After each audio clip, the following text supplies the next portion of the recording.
It starts with a JPEG, not a video, not a noise, not a letter in the mailbox written in goat's blood, just a JPEG. Innocent, right, wrong, smile. JPG is what happens when Photoshop is possessed by Satan and decides to moonlight as a virus. Imagine a husky man's best friend, but instead of a tongue lolling out, it's got a mouth full of human teeth grinning like it knows your passwords and your childhood trauma. You don't see Smile Dog, you experience it. It's uploaded straight into your brainstem like a cursed zip file. The dog doesn't bark, it whispers. Spread the word like a pyramid scheme for paranoia. Victims reportedly spiral into seizures, night terrors, and a little-known syndrome called digital demonic dog dementia. Okay, I made that up, but it fits. People have tried deleting the file, but it comes back renamed Resent Reborn. It's digital reincarnation for JPGs from hell. The worst part?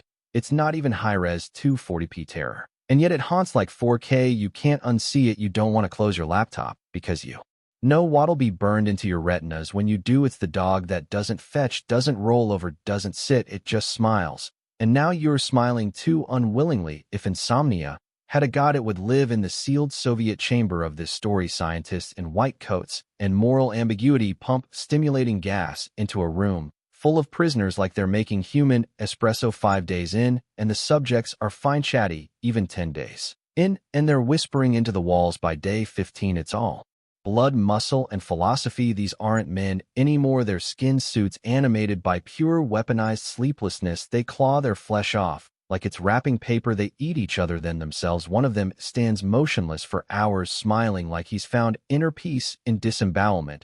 And when the scientists try to pull the plug, oh no, the subjects beg for the gas, like it's oxygen, like it's salvation, like it's the only thing keeping the thing inside them asleep. The horror isn't just the gore, it's the truth. It whispers sleep keeps us human. Without it, we're meat with memories. One of them says it straight up. We are you. We are the madness that lurks within you. All that's not just a villain monologue. That's a diagnosis. It's not a creepypasta. It's a warning label on reality. One more all-nighter, and you're 3 steps away from peeling your face off and smiling at your roommate like you've seen the face of God and he's tired too. You don't walk into the back rooms. You glitch. 1 second you're living your life, maybe microwaving pizza or screaming at your router, and the next you're somewhere else, fluorescent lights buzzing like they're trying to confess something. Damp carpet, yellow wallpaper, the color of childhood trauma, and it goes on forever. This isn't a haunted house, it's a haunted concept. Rooms lead to rooms that lead to nothing. There's no logic, no exit signs, no phone signal, just a gnawing psychic echo that something is watching you from behind the drywall. They say there are levels like a video game designed by Kafka and skinned by Silent Hill. Some levels are filled with monsters, others just silence, deafening psychological silence, the kind that makes your memories taste bitter. And the entities, oh yeah, they don't chase you. That would be too merciful. They stalk with patience, wearing faces that look almost human, like someone tried to 3D print a memory you forgot on purpose. The backrooms isn't a place, it's the prison between all places. It's that feeling you get when you wake up in a hotel room and don't remember what country you're in. Its liminality, weaponized. Every corner looks familiar, but wrong, like deja vu with a gun to your head. Once you're in, the only way out is to forget you ever existed. Ah yes, nostalgia, the perfect trap. Little Timmy finds a crusty, unlabeled cartridge at a garage sale. Majora's Mask, right, classic, except this one has a save file called bin, and that's when the N64 becomes a spiritual gateway to the 9th circle of digital hell. The game glitches in ways no human coder could design. Link moves like he's being puppet by regret. Music plays backwards. Statues of Link's corpse spawn out of nowhere, staring at you like they know your browser history, and the text boxes, they speak directly to you, the player. You shouldn't have done that. It's not just scary, it's invasive. The game starts calling you by name, your real name. It hijacks your computer. It uploads videos of itself. It's not a story, it's a possession that wears the skin of a video game. The line between code and ghost blurs, and you're left wondering if Nintendo ever patched out demonic influence in version 1.2. Ben isn't a ghost. Ben is a virus that feeds on attention. It spreads through data, through curiosity, through you. Every time you read about him, he spreads a little further into your RAM, your soul, your dreams. Sleep tight. Don't leave any USBs plugged in. He's not real. Everyone says that. The developers deny it. The wiki says he's a hoax. But then why does he show up at the edge of your render distance, just staring? Herobrine is Minecraft's version of Bloody Mary, but worse, you don't summon him. He summons you. You're mining away, vibing to that lofi block music When you see it perfect 2 by 2 tunnels, trees with no leaves, pyramids, underwater things that shouldn't exist unless someone eyes building them. And then you see him, white eyes, no pupils, no emotions.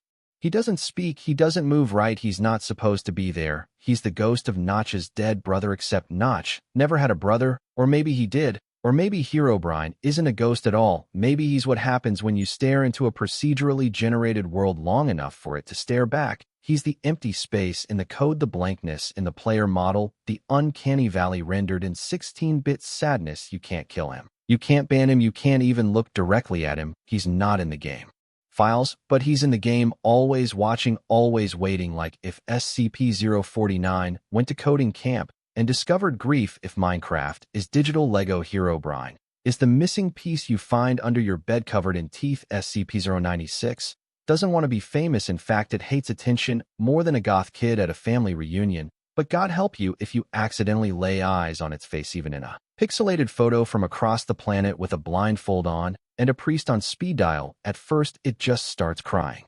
Loud, painful, universe-ending sobs like a banshee with anxiety, then the screaming, then the sprinting, and then the body count. There's no place safe. I'll follow you through walls, oceans, time zones, existential dread. You could be in a bunker under Antarctica doing origami in the dark, and it will still find you and tear you apart like you just insulted its Spotify playlist. It's not about hunger or hate, it's about response, a trigger buried in cosmic bureaucracy, a failsafe from some ancient programming language that predates morality. Its face is forbidden knowledge. Your eyeballs become death warrants the moment they process it.